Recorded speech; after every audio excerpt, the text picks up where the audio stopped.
महाशिवरात्रि एक पहर ऐसा आता है कि हम शिव को देख रहे होते हैं और शिव हमें, और देखते देखते हम शिवत्व को प्राप्त करते हैं।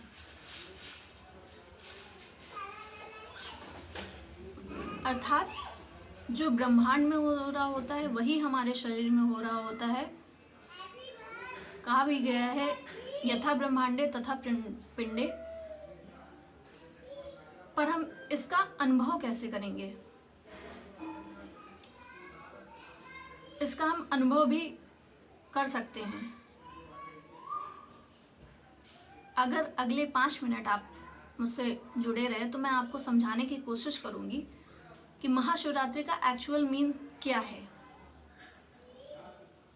हम यदि विचार करें, एक कल्पना करते हैं कि ये ब्रह्मांड है और ब्रह्मांड में सूर्य हैं, सूर्य भी ना हो तो क्या होगा, चंद्रमा भी ना हो तो क्या होगा, तारे ना हो तो क्या होगा, गैलेक्सी भी नहीं है, कोई मिल्की वे भी नहीं है। जब कुछ नहीं है तो कोई कलर भी नहीं है, ब्लैक दिखता है, ब्लैक भी वहीं से आता है। अब जब वो भी नहीं होगा तो क्या होगा? आखिर होगा क्या? इस कल्पना के आगे हम शून्य हो जाते हैं, और ये शून्य तत्व ही शिव है। अब आप कहेंगे कैसे? यही विचार जब हम आंख बंद करके सोचते हैं, अपनी कल्पना में लाते हैं, विचार तो हम अपने आप से जनरेट करते हैं कि हमारे साथ ऐसा हो गया, हमारी कुंडली जागृत हो गई, वगैरह वगैरह। जो भी हम सोचते हैं तो रियल में ऐसा हो नहीं जाता है, बस हम वो सोच रहे होते हैं। पर कल्पना हम वो करते हैं जो एक्चुअल में है। और इस कल्पना में जब हम लास्ट में आते हैं तो एक्चुअल में मिलता क्या है? कुछ भी नहीं। उसके आगे हमारा ब्रेन बिल्कुल शांत हो जाता है कि आखिर जब कुछ भी नहीं है तो है क्या? वो एम्प्टीनेस ही शिव है। महाशिवरात्रि, शिवरात्रि की रात, एक्चुअल में तो शिवरात्रि साल में 12 महीने में 12 शिवरात्रि पड़ती हैं। हर अमावस्या से पहली जो रात होती है, जबकि आसमान में पूर्णतया अंधेरा होता है, वो रात शिवरात्रि होती है। हमारे कैलेंडर में सिर्फ हमें याद दिलाने के लिए ये शिवरात्रि बताई जाती है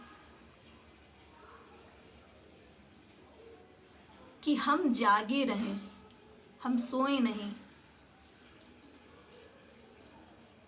इसको हम एक्चुअल में अनुभव कैसे करेंगे? इसे हम अनुभव भी कर सकते हैं। शिवरात्रि को हम एक लंबी गहरी सांस लें। जब हम सांस लेते हैं तो हमारा सूर्य तत्व एक्टिव होता है, और जब हम सांस छोड़ते हैं तो चंद्र तत्व एक्टिव रहता है। और जब ना हम सांस लें ना छोड़ें, सांस छोड़ने के बाद में जो एक गैप होता है, होल्ड होता है, उसमें क्या होता है? तब तो ना हमारी चंद्र नाड़ी चल रही है, ना सूर्य नाड़ी चल रही है। वही पल, वही क्षण शून्य है। और उस एक क्षण में जब हम ध्यान लगाने की कोशिश करते हैं तो हम शिव को पा लेते हैं।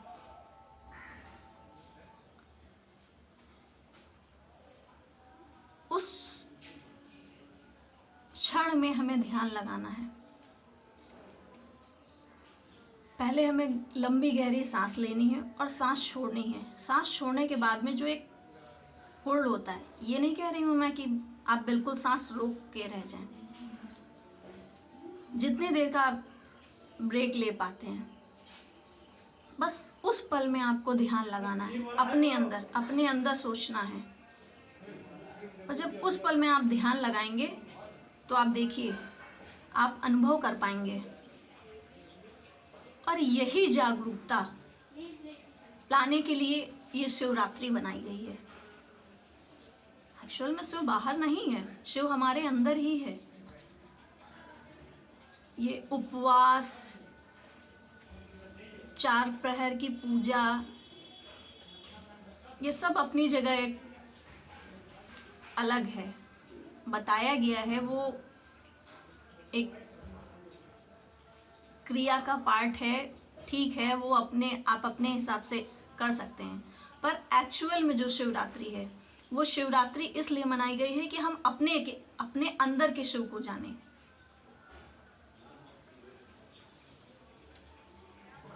इस पर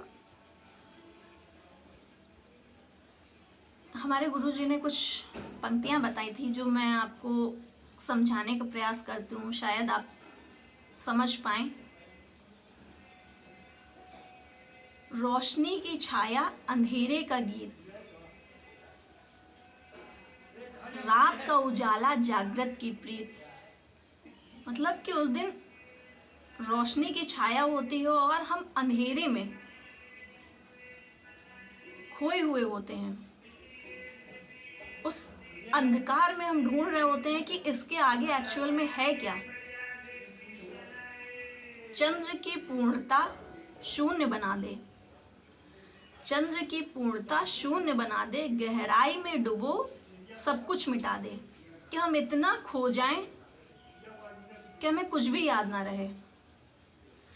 जो जो ये रजनी गहरी होती, मतलब जैसे जैसे कि आप ध्यान लगाएंगे और गहराई में जाएंगे, अंतर की ज्वाला प्रखर होती, आपके अंदर की ज्वाला और प्रखर होगी कि इसके आगे और क्या है। अपने आकाश को देखने की कोशिश करेंगे आप, एक ही पल में बस डूब जाओ, शरीर के आकाश को छू कर आओ।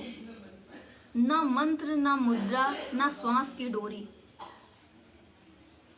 बस शून्य में समा, बनो शून्य की रोशनी की होरी।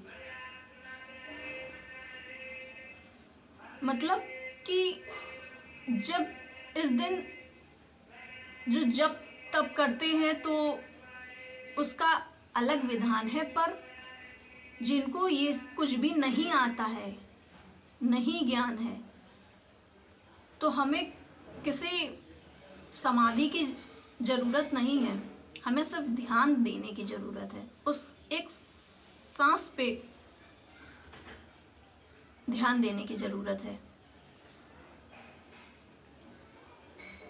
इस रात का तम प्रकाश बन जाए, महाशिवरात्रि यही कहलाए, शिव तत्व का दीप जगमगाए, शिव तत्व का दीप जगमगाए।